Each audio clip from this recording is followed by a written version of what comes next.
Visakhapatnam data సెంటర్లకు global సెంటర్గా మారుతోంది.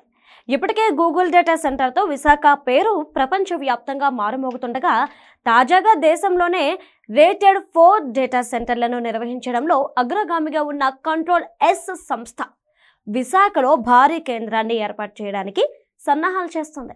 దాదాపు 350 మెగావాట్ల డేటా సెంటర్ స్థాపించేందుకు ముందుకొచ్చింది.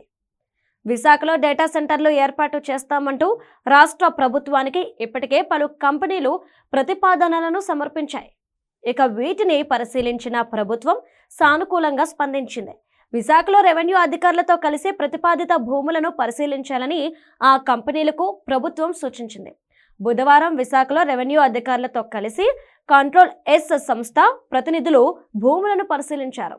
అలాగే గ్లోబల్ స్థాయిలో ప్రఖ్యాతిగాంచిన ఓ దేశీయ సంస్థ ప్రతినిధులు, మరో ప్రఖ్యాత సంస్థ ప్రతినిధులు కూడా విశాఖలో భూములు పరిశీలించారు.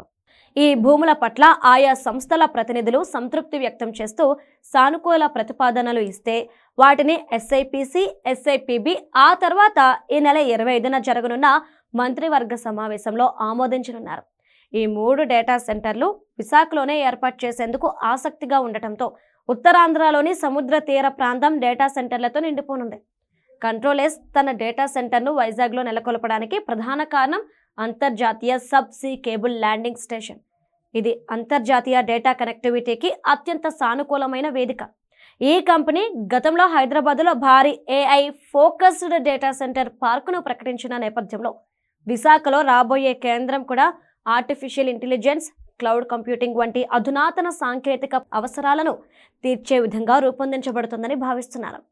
ఈ కేంద్రం కేవలం డేటా నిల్వకు మాత్రమే కాకుండా గ్లోబల్ టెక్ సేవలకు ఒక గేట్వేగా పనిచేయనుంది.